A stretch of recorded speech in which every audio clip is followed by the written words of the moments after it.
भक्तों राधे राधे। आपने कभी ध्यान दिया होगा कि कुछ घरों में अचानक कबूतर आकर एक शांत सा कोना ढूंढ लेते हैं, वहां थोड़ा सा तिनके जमा करके घोंसला बनाते हैं और फिर 2 छोटे छोटे अंडे रख देते हैं। कई लोग इसे बस एक आम बात समझकर छोड़ देते हैं, लेकिन क्या आपने कभी ठहर कर सोचा है कि ये छोटा सा काम घर के वातावरण पर कैसा असर डालता है? ये संकेत अच्छा है या बुरा? इससे घर में सुख आता है या कोई परेशानी बढ़ती है? ये सिर्फ एक पक्षी की आदत है या इसमें कोई बड़ा रहस्य छुपा हुआ है? आज की इस कथा में हम यही समझेंगे।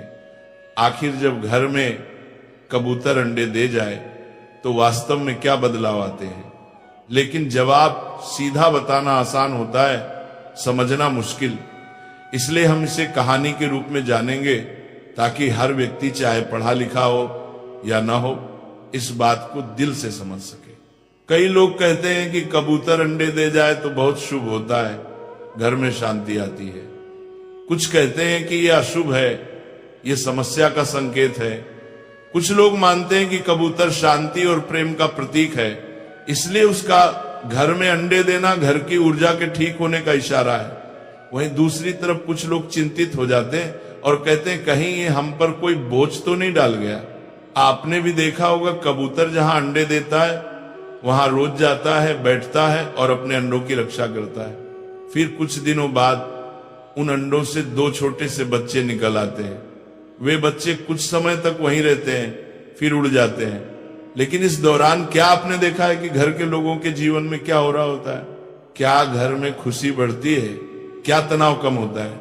या उल्टा किसी न किसी वजह से चीजें बिगड़ने लगती हैं? कई बुजुर्ग कहते हैं जहां कबूतर अंडे देते हैं वो घर स्थिर, शांत और सुरक्षित होता है। कुछ अन्य कहते हैं ये घर की ऊर्जा में असंतुलन का संकेत है। अब आप सोचेंगे दोनों बातों में से सही कौन है? कई बार ऐसा भी होता है कि कबूतर जिस जगह अंडे देते हैं वहां धीरे धीरे गंदगी फैलने लगती है, बदबू आने लगती है, घर की तरंगे भारी होने लगती है। लेकिन कई घर ऐसे भी देखे गए जहां कबूतर अंडे देने के बाद से ही बरकत बढ़ गई, पैसे का प्रवाह अच्छा हो गया, परिवार में प्यार बढ़ा, काम बनना शुरू हो गया। तो क्या ये सब संयोग है या इसके पीछे कोई गहरी आध्यात्मिक या वास्तु की ताकत काम करती है? आपने कभी सोचा है कि कबूतर घरों को ही क्यों चुनता है?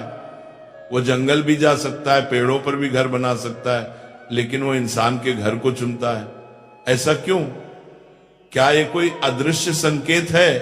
क्या ये घर के वातावरण, उसकी ऊर्जा और उसके भविष्य के बारे में कुछ बताता है?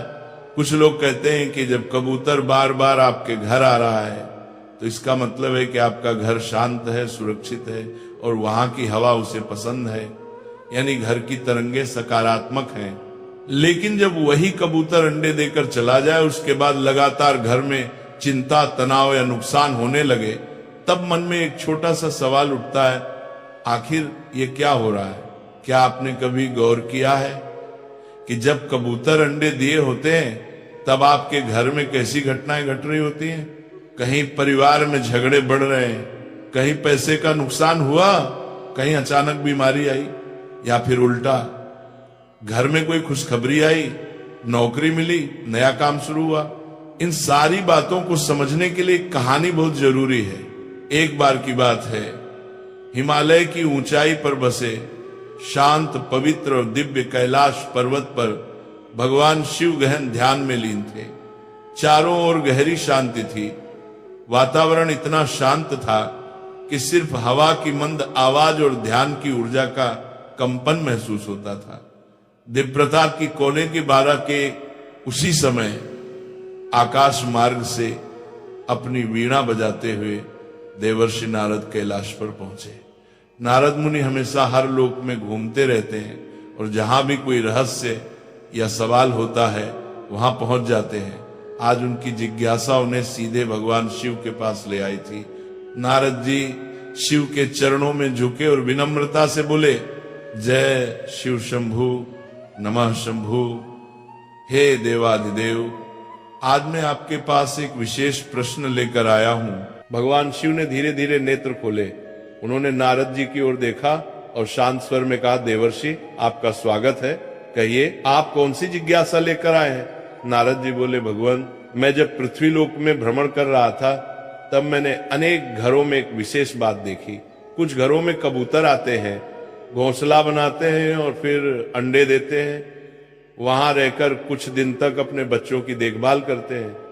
लेकिन कुछ लोगों का कहना है कि जहां कबूतर अंडे देते हैं वहां दरिद्रता आ जाती है। कुछ कहते हैं कि वहां अशुभ ऊर्जा का वास हो जाता है, और कुछ कहते हैं कि वह घर पवित्र और शांत हो जाता है। तो हे भोलेनाथ, मेरी जिज्ञासा यही है कि जिस घर में कबूतर आते हैं और अंडे देते हैं उस घर में वास्तव में क्या होता है? क्या यह शुभ है या अशुभ? इसका वास्तु और ज्योतिष से क्या संबंध है? भगवान शिव मुस्कुराए और बोले, नारद आपने आज संपूर्ण मानव जाति के लिए एक अत्यंत महत्वपूर्ण प्रश्न किया है। यह प्रश्न केवल पक्षियों से जुड़ा नहीं है, बल्कि यह उस घर की ऊर्जा, उसकी गति और उसमें रहने वाले लोगों के जीवन पर गहरा असर डालता है। नारद जी ने फिर कहा, भगवान मैं जानता हूं कि इस प्रश्न का उत्तर साधारण नहीं है, लेकिन मैं चाहता हूं कि आप मुझे विस्तार से समझाएं कि कबूतरों का घर में आना, अंडे देना और फिर चले जाना, इसका गहरा रहस्य क्या है? क्या इसका सीधा संबंध हमारे कर्मों से है या हमारे घर की स्थिति से? क्या ये आने वाली घटनाओं का संकेत देता है? क्या ये चेतावनी है या वरदान? भगवान शिव थोड़े गंभीर हो गए और बोले, देवर्षि इसका उत्तर मैं आपको सीधे शब्दों में नहीं दूंगा, क्योंकि ये केवल एक पक्षी के आने जाने की बात नहीं है।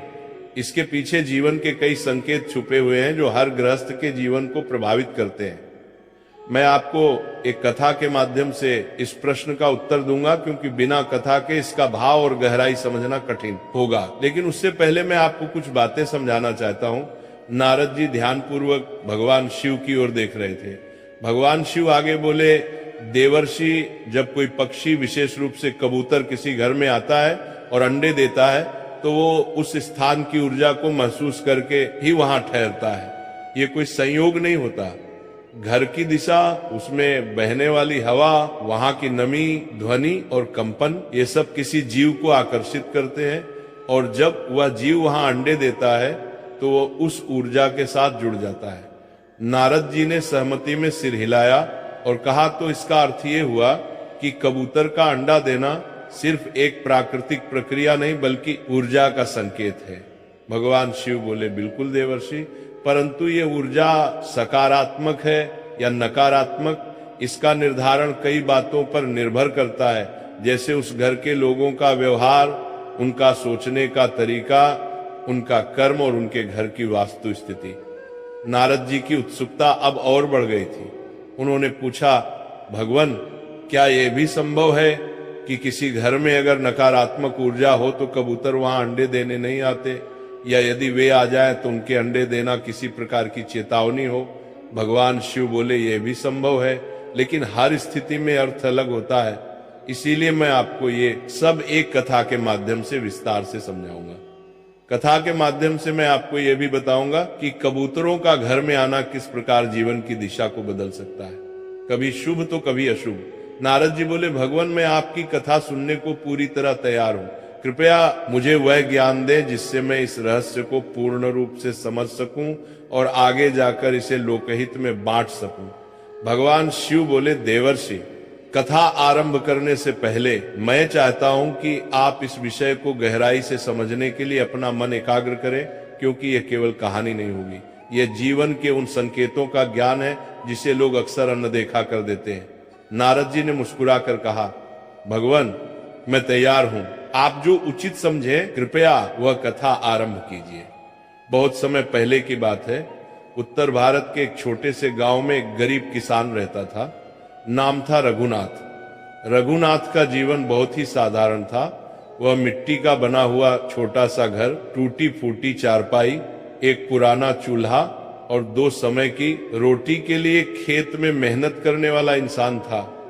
उसके पास ना ज्यादा जमीन थी, ना जानवर, ना कोई बड़ी कमाई, बस एक छोटी सी झोपड़ी और अपने भाग्य पर भरोसा। उसकी पत्नी सरला बहुत मेहनती थी और उसके 2 छोटे छोटे बच्चे थे, एक बेटा और एक बेटी। रघुनाथ का दिन सूरज उगने से पहले शुरू होता था और शाम को अंधेरा होते ही खत्म हो जाता था। वह खेतों में काम करता, बीज बोता, जुताई करता, लेकिन उसकी जिंदगी में कभी भी बरकत नहीं आई। जब भी कुछ अच्छा होने लगता कोई ना कोई परेशानी जरूर आ जाती। कभी सूखा पड़ता, कभी बैल बीमार हो जाता, कभी साहूकार आकर कर्ज मांगता। लेकिन एक बात खास थी, रघुनाथ बहुत ईमानदार और शुद्ध मन वाला इंसान था। वह कभी किसी का बुरा नहीं सोचता था। हर दिन सुबह सुबह वह अपने घर के बाहर तुलसी के पास दिया जलाता और भगवान से यही प्रार्थना करता, हे ऊपर वाले, मुझे बस इतना दे दे कि मेरे बच्चों को भूखा ना सोना पड़े।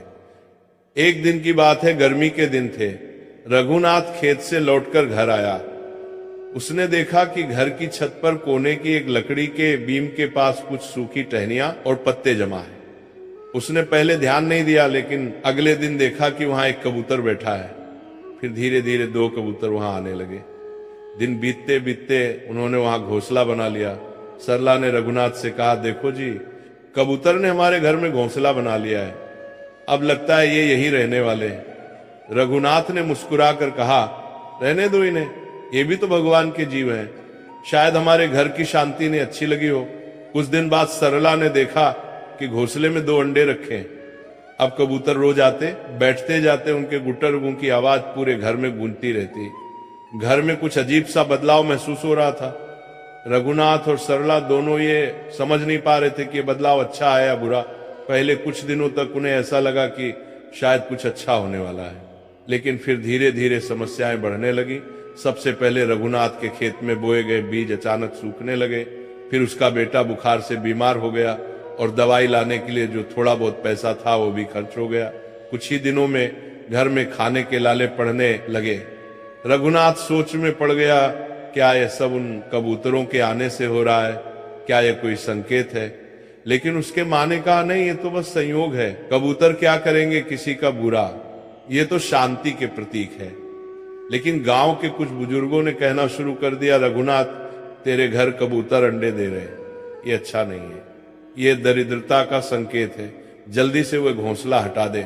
रघुनाथ दुविधा में था। वो कबूतरों को नुकसान नहीं पहुंचाना चाहता था, लेकिन बच्चों की भूख, पत्नी की चिंता और खुद की थकावट उसे अंदर से तोड़ रही थी। एक रात वो घर के आंगन में बैठा हुआ था। आसमान में चांद आधा था, कबूतर गुट्टर गूं कर रहे थे। उसने कबूतरों की ओर देखा और धीरे से कहा, अगर तुम्हारे होने से मेरे घर में कष्ट आ रहा है तो मुझे माफ करना, लेकिन मैं तुम्हें कैसे निकालूं? तुम भी तो मेरी ही तरह इस धरती के जीव हो। उसकी आंखों में आंसू थे। वह थक चुका था गरीबी से, सवालों से और अपनों की तकलीफ से। कुछ दिन और बीते। सरला की तबीयत भी बिगड़ने लगी। अब रघुनाथ ने निश्चय किया कि वह गांव के मंदिर में जाकर साधु बाबा से मिलेगा, जो हर शनिवार गांव के बाहर आते थे और लोगों की बातें सुनते थे। लेकिन शनिवार आने से पहले ही कुछ ऐसा हुआ जिसने रघुनाथ को अंदर तक हिला दिया। एक रात तेज आंधी आई, बारिश भी तेज हुई। घोंसले से एक अंडा नीचे गिर गया और टूट गया। दूसरे दिन वह जब उठा तो उसकी बेटी की तबीयत अचानक खराब हो गई और वो बेहोश हो गई। अब रघुनाथ ने तय कर लिया, अब और नहीं, अब मैं किसी ज्ञानी संत से जाकर पूछूंगा कि ये सब क्यों हो रहा है। क्या सच में कबूतर का अंडा देना मेरे जीवन में कोई अशुभता ला रहा है? तभी जैसे भाग्य ने सुन लिया हो, गांव में खबर आई कि बहुत दूर से एक दिव्य संत गांव में पधारने वाले हैं।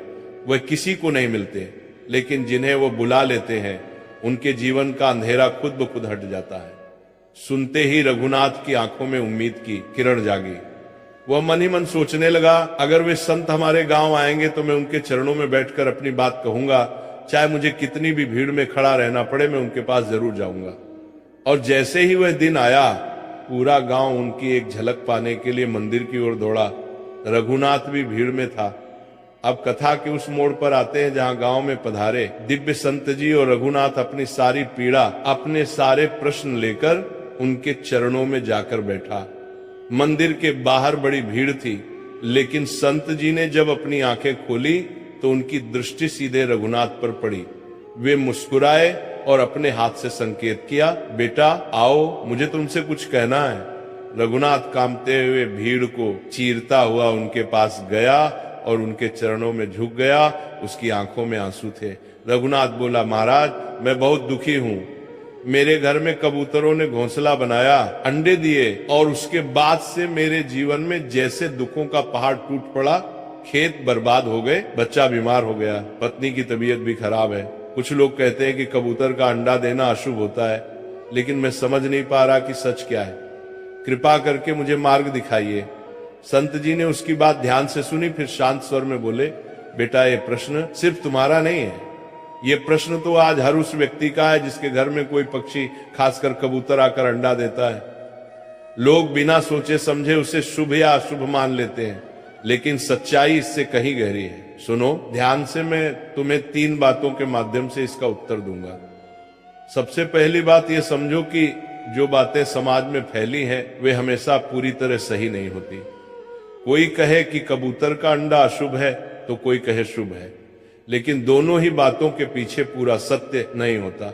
कई बार हम किसी एक घटना को देखकर किसी पूरे विषय पर निर्णय ले लेते हैं। जैसे किसी के घर में कबूतर अंडे देने के बाद बुरा समय आ गया तो वो कहता है कि ये अशुभ है, लेकिन क्या उसने कभी ये देखा कि क्या वो बुरा समय पहले से आ रहा था?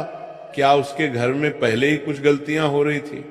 क्या उसके कर्म, उसका स्वभाव या उसका व्यवहार पहले से ही गड़बड़ था? लोग एक ही बात को बार बार दोहराकर उसे सच मान लेते हैं, यही आधा सत्य है। इसलिए बेटा ना तो तुरंत डर जाना और ना ही बिना सोचे उसे भाग्य मान लेना। दूसरी बात जो सबसे जरूरी है, जब कोई पक्षी, खासकर कबूतर तुम्हारे घर में अंडे देता है तो वो कोई संकेत दे रहा होता है। वो पक्षी बिना कारण के नहीं आता, वो तुम्हारे घर की हवा, शांति और ऊर्जा को महसूस करता है। अगर घर में सुकून होता है तो वो वहीं घोंसला बनाता है, लेकिन अगर घर में नमी है, गंदगी है, अकेलापन है, टूटी फूटी जगह है, तो वहां भी वो आता है, क्योंकि उसे लगता है कि यहां कोई उसे नहीं रोकेगा। अब सोचो तुम्हारे घर में ऐसा क्या था कि कबूतर आया? क्या वह तुम्हारे घर की सकारात्मक ऊर्जा से खींच कर आया, या फिर उसे लगा कि ये घर खालीपन में डूबा हुआ है? ये समझना जरूरी है। और सबसे बड़ी बात, कबूतर का अंडा तुम्हारे जीवन की स्थितियों को नहीं बिगाड़ता, बल्कि जो बिगाड़ पहले से चल रहा होता है वह उसके आने के बाद साफ दिखने लगता है। जैसे एक आईना जो घर की हालात को दिखा देता है। तुम्हारे जीवन में जो कठिनाइयां आई वो शायद पहले से आने वाली थी, लेकिन कबूतर ने आकर उसका संकेत दे दिया। अब ये तुम्हारे ऊपर है कि तुम उस संकेत को समझकर कुछ बदलो या उस पर बस डरते रहो। अब तीसरी और सबसे जरूरी बात सुनो बेटा, डरने की नहीं, समझने की जरूरत है। कबूतर बुरा नहीं होता, उसका अंडा देना भी बुरा नहीं होता, लेकिन अगर तुम्हारे घर में पहले से कोई परेशानी है तो वो बढ़कर सामने आ सकती है। ऐसे में तुम्हें घबराने की जरूरत नहीं, बल्कि अपने घर को सुधारने की जरूरत है। घर को साफ रखो, सुबह सूरज निकलने से पहले उठकर आंगन में थोड़ा जल छिड़को, तुलसी के पास दिया जलाओ, घर में सुंदर विचार लाओ, हर दिन 2 अच्छे काम करो, किसी भूखे को भोजन दो, किसी दुखी को ढांढस दो, और सबसे जरूरी बात, घर में कलह मत होने दो। जब तुम अपने घर की ऊर्जा को सकारात्मक बना लोगे तो फिर कोई भी पक्षी, कोई भी संकेत तुम्हें नुकसान नहीं पहुंचा सकता, बल्कि वो तुम्हारे लिए आशीर्वाद बन जाएगा। कबूतर अगर तुम्हारे घर में आता है तो वो ये भी दिखाता है कि वहां अब भी कुछ शेष है, कुछ उम्मीद है, तभी तो उसने उसे चुना है। तो बेटा आप अपने मन से डर निकाल दो, जो घर जाओ और सबसे पहले अपने मन को शांत करो। अपने घर की दीवारों को नहीं, अपने मन की दीवारों को साफ करो, फिर देखना वही कबूतर तुम्हारे जीवन में शांति और समझदारी का प्रतीक बन जाएगा। रघुनाथ की आंखों में आंसू थे, उसने संत जी के चरणों में सिर रख दिया, उसका मन जैसे हल्का हो गया हो। उसे अब डर नहीं लग रहा था, बल्कि उसके अंदर कुछ बदल रहा था, सोचने का तरीका, समझने का तरीका। वो बोला, महाराज आपने मेरी आंखें खोल दी, मैं अब घर लौटकर पहले अपने अंदर का डर हटाऊंगा और फिर अपने घर को साफ और शांत बनाऊंगा।